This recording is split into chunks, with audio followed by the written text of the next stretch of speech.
नमस्कार। मैं मंजू डंग अपने यूट्यूब चैनल पर आप सभी का स्वागत करती हूँ और आशा करती हूँ कि मेरे भजन आप सबको पसंद आ रहे हैं। और आज फिर मैं आपके लिए मीराबाई का एक भजन लेकर प्रस्तुत हुई हूँ। राजस्थान के नागौर जिले के मेड़ता सिटी के कुर्की गांव में पैदा होने वाली मीराबाई श्री कृष्ण की भक्ति में राजकुमारी का पद त्याग कर, राजवधू का पद त्याग कर कैसे एक जोगन बन गई, इसका संपूर्ण विस्तृत वृतांत मैं अपने एक पिछले वीडियो में बता चुकी हूँ। एक कहानी सुना चुकी हूँ पूरी मीराबाई के बाल्यावस्था से जन्म से लेकर अंतिम समय तक।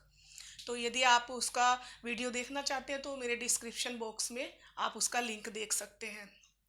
तो आज मेरी जो भजन है मीराबाई का, उसकी भाषा राजस्थानी है। तो मैं साथ साथ वर्णन भी करती जाऊंगी, बताती जाऊंगी कि इसमें मीराबाई क्या कहना चाह रही है।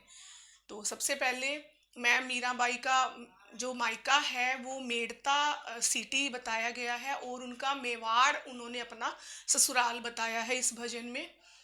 तो एक राजस्थानी राजकुमारी कैसे भक्त कवित्री और कृष्ण भक्ति और प्रेम में जोगन बन गई, वो कैसे वर्णन कर रही है, ये मैं इस भजन में प्रस्तुत कर रही हूँ। यदि आपको ये भजन और वीडियो पसंद आए तो चैनल को सब्सक्राइब करें, वीडियो शेयर करें, लाइक करें।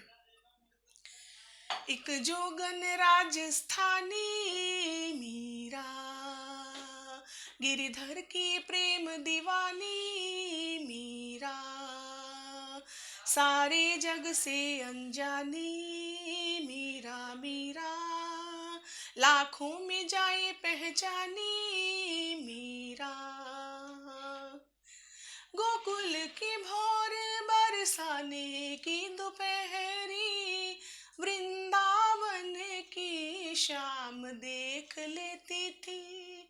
कौन सा काजल मीरा नैनों में लगाती थी, जो नैन मूंद के भी घन श्याम देख लेती थी, नैन मूंद के भी घन श्याम देख लेती थी। अब मीराबाई अपने फर्स्ट स्टैंजा में क्या प्रस्तुत कर रही है। मैं कुम्हारो मेरे तोर, मेवाड़ो ससुराल, मीरा ने मोहन मिल्या तू, हो गई माला माल। में तो जन्म जन्म सुख पास्याई माँ, जन्म जन्म सुख पास्याई माँ। राणा जी रूठे तुम्हारो काई करसी माँ, राणा जी रूठे तुम्हारो काई करसी। अर्थात मीराबाई कह रही है, मेरा मायका, मेरा मैको अर्थात मेरा मायका मेड़ता सिटी है और मेवाड़ मेरा ससुराल है, और मीरा को मोहन मिले तो मैं माला माल हो गई हूँ। और अपनी माँ को पुकारते हुए कह रही है कि हे माँ, मैं तो जन्म जन्म सुख पास्या ए माँ। अर्थात जो मोहन मुझे मिले हैं, श्री कृष्ण मुझे मिले हैं, इनकी भक्ति और प्रेम मुझे मिल गया है, तो मैं जन्म जन्म इनका सुख प्राप्त करूंगी। अगर राणा जी रूठे तो म्हारो काई करसी, ये मतभेद हो सकता है विद्वानों में। कई जगह पे राणा उनके पति को कहा गया है, कई स्थानों पर विद्वानों ने अलग अलग किंवदंतियों में अलग अलग उनको जो उन्होंने खोज की, सर्च किया, उसमें कहीं कहीं पर उनका ज्येष्ठ जो जेठ जो है, उनके बड़े भाई जो थे उनके पति के, वो राणा के रूप में प्रसिद्ध है। तो अर्थात मतलब मोस्टली उनके जो ज्येष्ठ हैं राणा जी, उनको ही बताया गया है। तो वे कह रहे, क्योंकि उन्होंने बार बार उन्हें मारने की कोशिश की थी कि इनका कोई उत्तराधिकारी ना हो, मीरा की कोई संतान नहीं होनी चाहिए, या फिर ये उत्तराधिकार के पद को प्राप्त ना कर ले तो मेरा मेरा साम्राज्य, मेरा राज्य मुझसे छीन जाएगा। तो वे अपनी माँ को पुकारते हुए कहती हैं कि हे माँ, राणा जी रुसे तो रूठे तुम्हारो काई करसी। अर्थात मेरा क्या कर लेंगे, अगर वो रूठते हैं तो उन्हें रूठने दो, मुझे इसकी बिल्कुल भी परवाह नहीं है।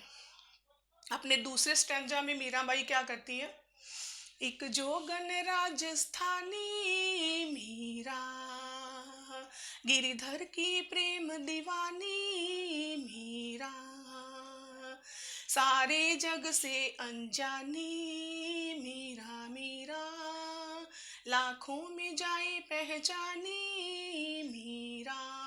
अब मीराबाई कह रही है, ऐसे वर को क्या वरूं जो जन्मे और मर जाए, वर वरियों में तो सांवरो म्हारो चुड़लो अमर कहाए, वर वरियों में तो सांवरो म्हारो चुड़लो अमर कहाए, मैं तो जन्म जन्म सुख पास्याई माँ, जन्म जन्म सुख पास्याई माँ, जग रूठे तुम्हारो काई करसी।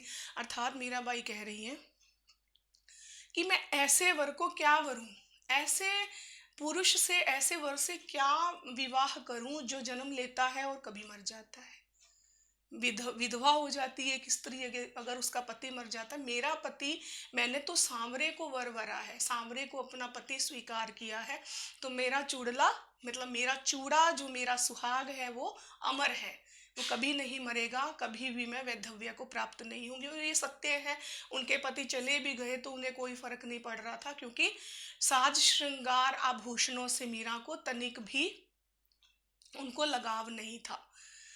तो अपने तीसरे स्टेंजा में मीराबाई क्या कह रही हैं, गुड्डो म्हारो सांवरो वाही अमर सुहाग, बीकी लगन में रात दिन रहती मीरा जाग, माथे पर मोहन लिखवा दो नैनों में नंदलाला, नैनों में नंदलाला, कान में कृष्ण कथा होठों पे हरि नाम का प्याला, हरि नाम का प्याला, गले में पहरूंगी, गले में पहरूंगी मैं नटवर नाम की माला, नटवर नाम की माला, ठाकुर जी की एक झलक पे हृदय उन्हें दे डाला, हृदय उन्हें दे डाला, अमर सुहागन चूड़ले ऊपर नटवर नागर का नाम देख लेती थी, कौन सा काजल मीरा नैनों में लगाती थी, जो नैन मूंद के भी घन श्याम देख लेती थी, नैन मूंद के भी घन श्याम देख लेती थी। अर्थात मीरा कह रही है, गुड्डो म्हारो सांवरो, मेरा दूल्हा, मेरा गुड्डा, मेरा सांवरा है, मेरा पति, मेरा प्रियतम, सब कुछ यही है, यही मेरी आत्मा का स्वामी है।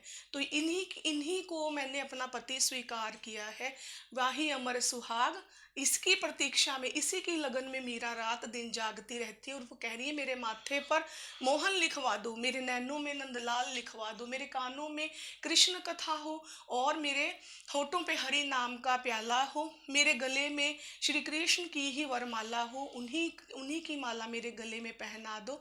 और साथ ही ठाकुर जी ने जब मुझ पे एक नज़र डाली तो मैंने अपना हृदय उन्हें समर्पित कर दिया है, अर्थात मेरे पास दूसरा हृदय नहीं है जो किसी और को समर्पित मैं कर पाऊं।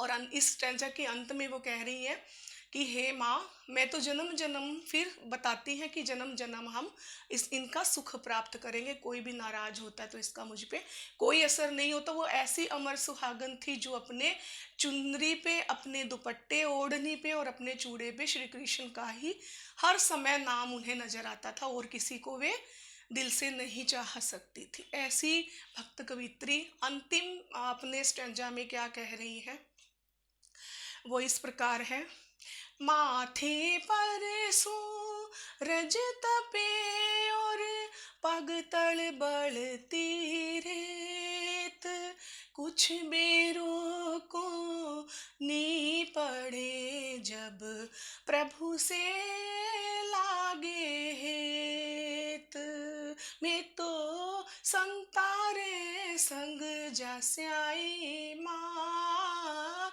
घूंघरिया छड़ का स्याई माँ, जग रूठे तुम्हारो काई करसी, जग रूठे तुम्हारो काई करसी। अर्थात मीराबाई कह रही हैं माथे पर सूरज तपे, अर्थात इतनी गर्मी है कि ऐसा प्रतीत हो रहा है कि माथे के ऊपर सूरज तप रहा है। पग तड़ बलती रेत, अर्थात पैरों के नीचे तेज गरम जलती हुई रेत, क्योंकि राजस्थान में तो धोरे होते हैं, टीबे होते हैं मिट्टी के। और मीराबाई चप्पल पहनकर नहीं चलती थी, क्यों? क्योंकि उन्हें लगता था कि कीड़े मकोड़े मेरे चप्पलों के नीचे आकर मेरी जो भी मैं पैरों में पहनूंगी उसके नीचे कीड़े मकोड़े मर ना जाए। इस पाप से बचने के लिए वो चप्पलें भी नहीं पहना करती थी। तो मीराबाई कह रही है कि मेरे पैरों के तले बहुत जलती हुई रेत है, लेकिन कुछ बेरों को नहीं पड़े, अर्थात कुछ भी पता नहीं चलता है जब प्रभु से मेरा हेत हो जाता है। अर्थात जब सुरती, जब आपकी जो भक्ति है वो इतनी सफल हो चुकी होती है, जब आपको ईश्वर में खो जाते हो और आपका ध्यान ही नहीं रहता संसार की किसी भी वस्तु के प्रति, तो पता ही नहीं चलता कि इतनी गर्मी है या पैरों के नीचे तेज जो मिट्टी है वो जल रही है। अर्थात मिट्टी का तपना, मिट्टी की जो गर्मी है उनके पैरों को, उनको महसूस भी नहीं हो रही है। और मीराबाई कह रही है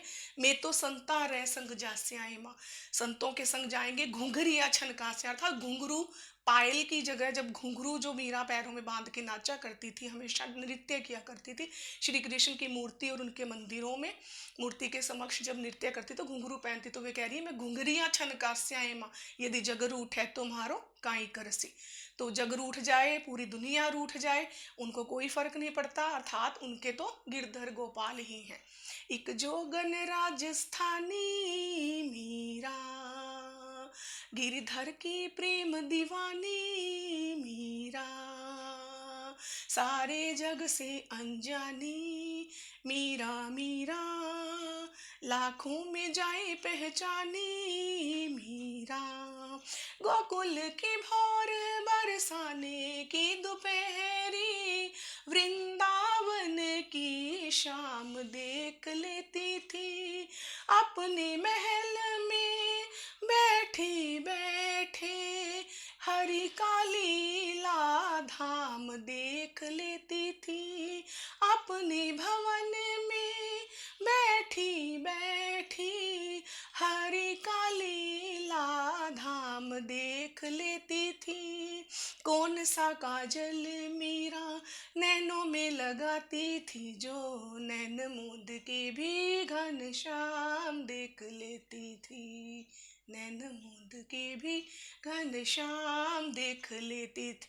अर्थात उनकी प्रेम प्रतिज्ञा में, उनके प्रेम में इतनी इतनी शक्ति थी, इतनी पावर थी कि वे अपने महल में, अपने भवन में बैठे बैठे हरि का, श्री कृष्ण का लीला धाम, मतलब जहाँ पे भगवान रहते हैं उस नज़ारे को वे अपने महल में बैठे बैठे ही आंख मूंद के भी घनश्याम देख लेती थी। तो उन्हें भगवान जी के दर्शन हो जाते थे अपने महल में बैठे बैठे ही, और वे उनके दर्शन कर लेती थी। और ऐसा कौन सा काजल, लोग आश्चर्यचकित हैं कि ऐसा कौन सा काजल वे अपने नैनों में लगाती थी कि वे श्री कृष्ण के दर्शन जहां चाहे वहां कर सकती थी। और कहा भी जाता है कि जब उन्हें काल कोठरी में डाल दिया गया था, वहां भी श्री कृष्ण सशरीर साक्षात उनसे मिलने आया करते थे। धन्यवाद।